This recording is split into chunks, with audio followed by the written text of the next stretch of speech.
Again, gang. The theme of the morning is growth, the gifts we bring. The gifts we bring. And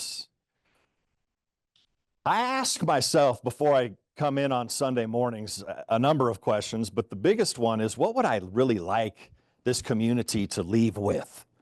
You know, to dance with as the week goes on, to consider, to work on metabolizing, to practice. And the answer generally comes up at some point during the sermon. Like, oh, that was the thing, right? You've seen me. Sometimes it takes me 10, 15 minutes to get there, but we get there. But I think ultimately what it is, and it sounds so trite, it sounds so just kind of normal. And we're going to unpack this thing a little bit together, and it has specifically to do with the community that we're creating, but also life in general. And that is that who each of us is truly is a blessing. That, you know, there's sayings that, you know, God gives you life, and then God gave you the gift of life, and then we're here to return the favor. You know, what we do with it is our gift to God, you know, things like that. And, you know, I think sometimes those sayings are a little corny, you know, but there's truth to them, right? But what I want us to realize is what a gift we are to each other. That's what I really want us to get. That's what I want to have an understanding of. And coupled with it is humility, you know, coupled with it is a humbleness of being. You know, not like I'm the man, I'm a, you know, God's gift to creation. But you are. Oh, but thank you.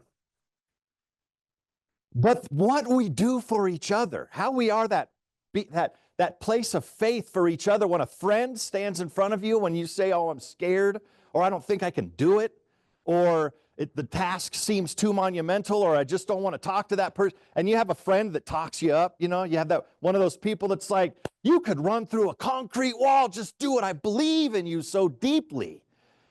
You know, that's like that feeling of, that's one of the ways we know God. One of the ways we know the Spirit, you know, because I have these imaginings that when I'm up against it, when I'm afraid, when I don't feel like a gift, when I'm stuck in that unbelief, that there's this presence that sometimes I can hear a little bit better than others, but it's just saying, you can run through that wall. I know you can do it. Go fly. Put your cape on and fly. That's what a good friend does, yeah? It's what a person that loves us in our life does, is evokes the gift that we are, a partner, a friend, perhaps sometimes a colleague or a business partner. You can run through that wall. I know you can. Or guess what? There's not a wall there at all. It may look like there is. I understand that you might be anxious. I understand that you're in doubt. I understand that you're in fear. I understand that there's anxiety. But there's something more than this. I got a phone call. A friend left a voicemail for me this week and said, da-da-da, checking in, this and that and the other thing, and I just want to let you know that I'm praying over you. Just want you to know that I'm praying over you. And I thought, man, that's the world that I want to live in, is just having folks pray over each other. You know, not to, it's an amassing of a good vibe. It's an amassing, not for anything, not for getting this or for getting that, but just to see your wholeness. Just to recognize your beauty. To recognize your perfection. To recognize that sometimes that thing that seems like a wall isn't there at all. And that we can keep walking in a faith. So one of the questions I have for us today is, what do you have to let go of? The list may be long. As eyes go to the back of their heads. One of the questions, what do you have to let go of that's preventing you from being the gift? What do you have to let go of that's preventing you from being maximum capacity yourself? Will we ever achieve maximum capacity? I don't know. Sometimes it seems like there's people out there in life that are really giving it their all, that are asking themselves on a daily basis, Am I asking enough of myself? That's an interesting question to ask. Today, am I asking enough of myself? Have I asked myself to show up as the gift? Have I asked enough of myself? And sometimes in doing that, I realize I got to let go of some junk. I've got junk I've got to let go of. And one of the biggest pieces of junk for myself is that I'm not worthy of being the gift. I'm just not worthy enough. You know that old huckleberry, that old traditional one, right? I'm just not good enough. Man, living with that is such a burden, isn't it? And such a lie. You know, it's one of those things from a psychologist perspective or a psychiatrist perspective or, whatever, a therapist perspective, one of those things that we pick up a long time ago and carry around when we're kids because our parents didn't mean to, but they implanted all this stuff in us, right?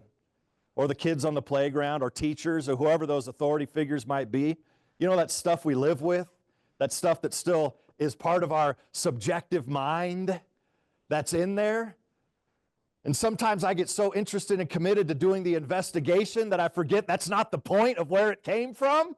The point is to get free, that I could find out that it was my mom the whole time. But now what? I could find out that it was my dad and abandonment and alcoholism, but now what? Now what? Because I've examined all that. And it was my dad and alcoholism. And my daughter's going to find out that it was her dad and whatever my issues are, which are plenty, but this isn't the place for that. I pay someone good money for that. But now what? And I ask us, now what? To clear out my subjective, what do I need to let go of in order to be aware that I'm a gift? And that you're a gift, and that you're a gift to me. And that I actually humbly can be a gift to you, and that you can be a gift to each other. And that builds a community filled with love. A community filled with appreciation. A community filled with beauty and words of encouragement and empowerment and joy. And that sounds like a cool world to live in. Doesn't it? But I got to let go. I got to let go of my unworthiness. Is there something holy about my martyrdom? Barbara says there is. No, she's shaking her head. Is there something holy about my martyrdom, about living in my unworthiness?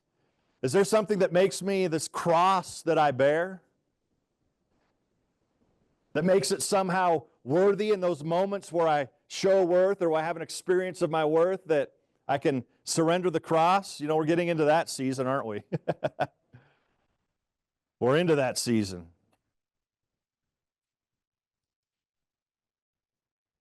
To lay it down. What do I have to let go of? And to put it in those terms. And it might not be. This is, the Christian cross and that symbol isn't for everybody, and I understand that. I have some roots with that. So I'll ask you, is there a cross that you're bearing that it's time to let go of? That it's time to lay down? And what is it for you? And you know what it is. Just find the trail of breadcrumbs. What plugs you in? What gets you over and over again? Where is the source of your anxiety? What's the source of your doubt? What's the source of your unbelief? And how does it demonstrate itself? And you'll see that it demonstrates itself. It's just a little bit of an inquiry. It's just kind of a basic inquiry. And then not to indulge it, but to lay it down, to drop it, to let it go. Can I do that, and can it be that easy? To realize the gift that I am and the gift that you are. Why can't I allow myself to see myself as my friend sees me? Indestructible. A guy with a cape that can fly. You can fly. Let us give ourselves the gift of seeing that, of realizing it. This isn't doctrine. This isn't theology. This isn't, all the stuff that divides us. This is the stuff that unites us. to get interested in being a gift to each other? What do I have to let go of? And the question right on top of that, right after that, is what am I being called to become? To grow into, to develop. To develop. That's why I had to look it up. I get into these words like I want to talk about growth, but what is growth? Is it just becoming taller? Is it becoming bigger? Is it what my stomach does when I put more food in it? That's growth. That's an aspect of growth. A plant's growing from a little starter up into, the nurturing that it takes. But what it is developing. What does it mean spiritually to grow? Is to develop.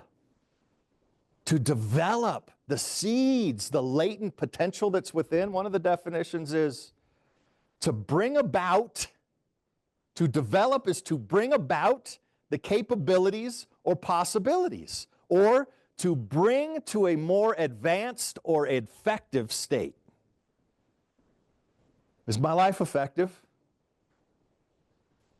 And then we can get into what effective is, but let's not go too deep down that rabbit hole today. You know what effective is. I think we're defining what effective is. A little bit more love. A little bit more juice, a little bit more sense of purpose, a little bit more passion, perhaps. Creativity. A little bit more love, more loving words, maybe. Giving myself the benefit of the doubt. Where there was once anxiety, realizing that I can instead have faith. That's development, is to develop something. To develop it, to bring from one state to another. And sometimes we don't know. I was fascinated many years ago when I came across this idea of punctuated equilibrium. I've talked about it before, I think. Anybody familiar with it? Punctuated equilibrium? I'm pretty sure it's that when something lives in stasis, but something's happening behind the scenes, and then all of a sudden it makes an evolutionary leap in growth.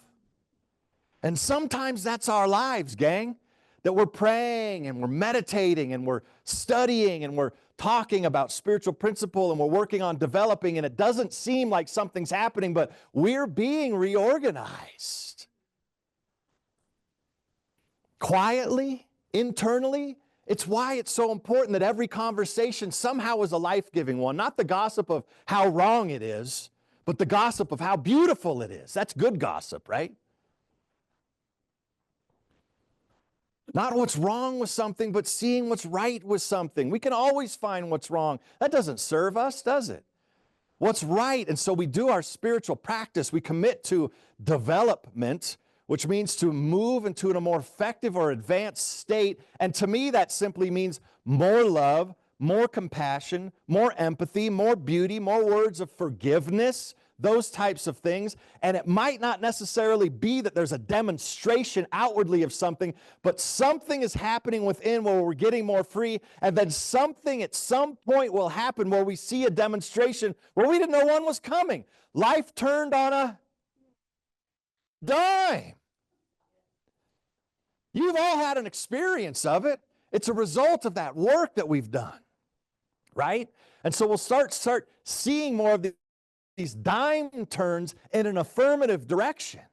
And then what I'm seeing, if I'm seeing these dime turns in what I might call a negative direction, there's feedback for me, isn't there? Oh, I've got some work to do, and it's just feedback. Doesn't mean I'm wrong or I'm bad, does it? You're not wrong, and you're not bad, and there's nothing wrong with you.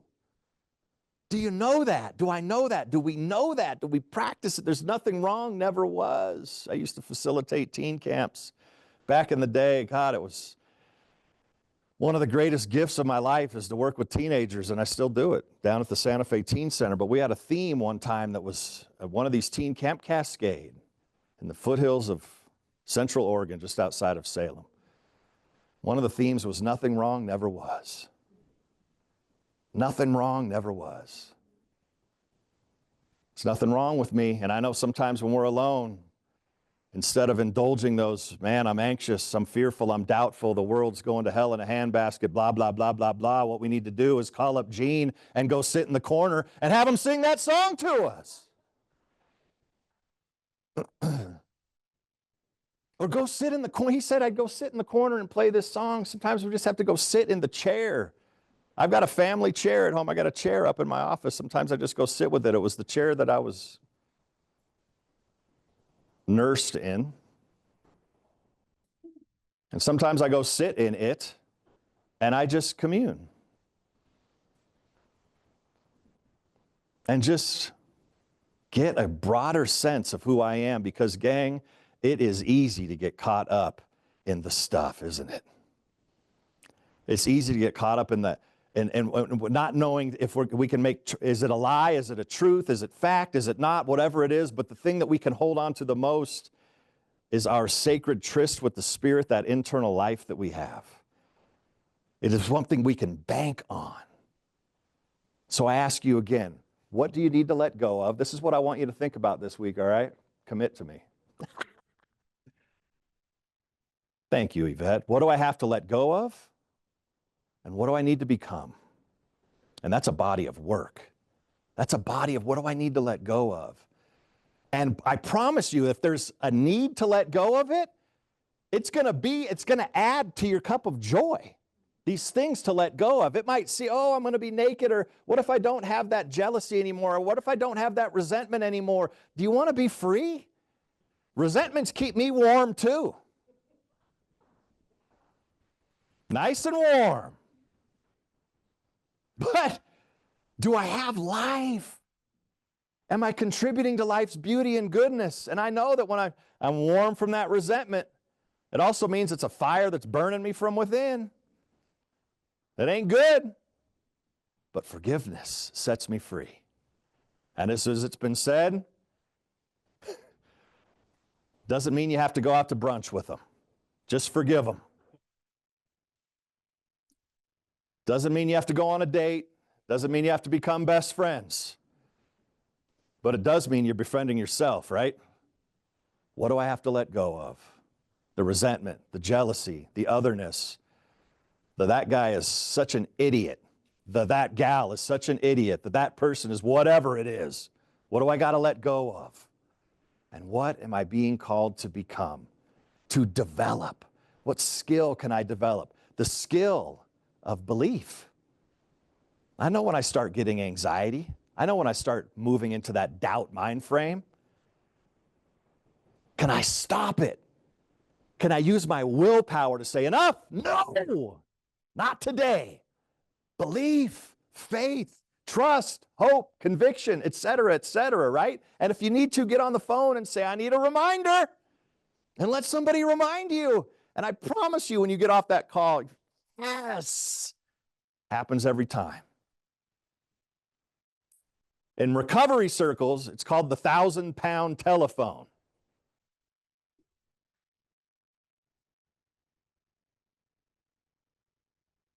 Prayer partner. Someone that's praying over you, whatever you want to call them, your angels, your team, I don't care who it is. But we're working on realizing the gift that we are. Say, I'm a gift.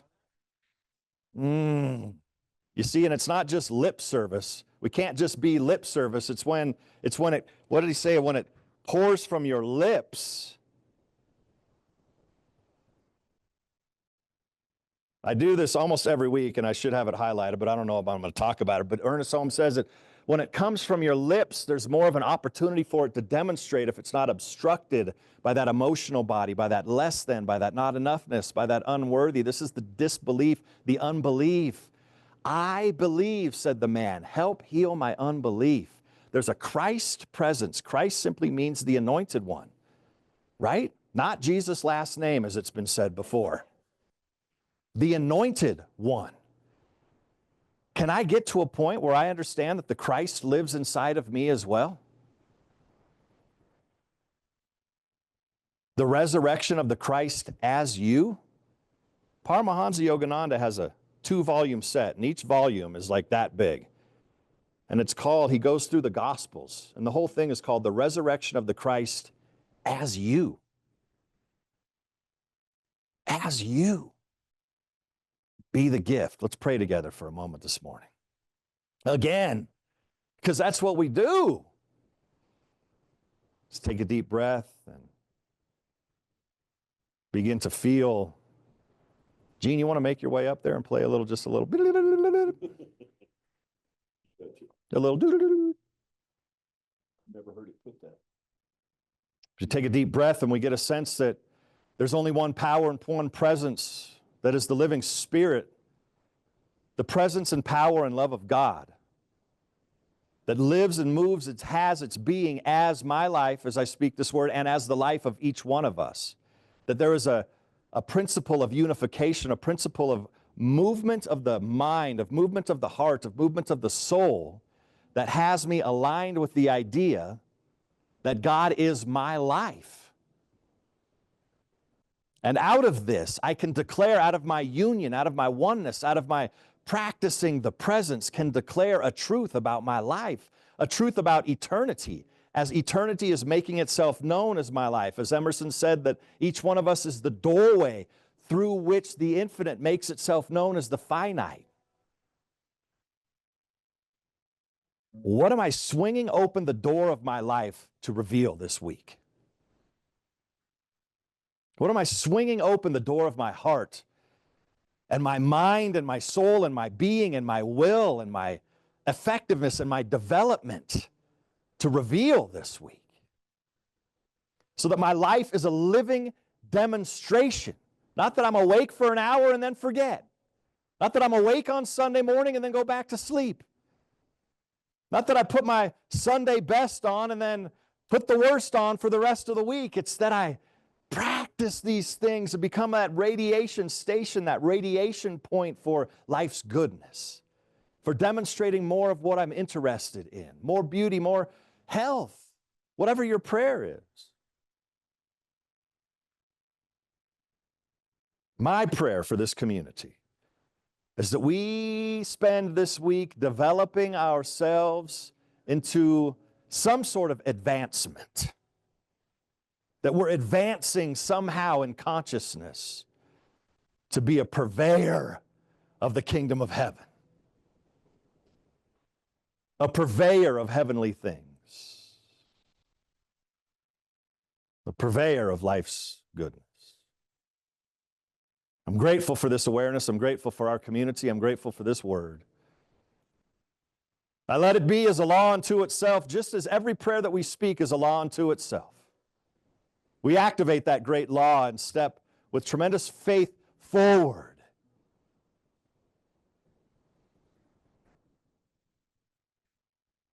From glory to greater glory.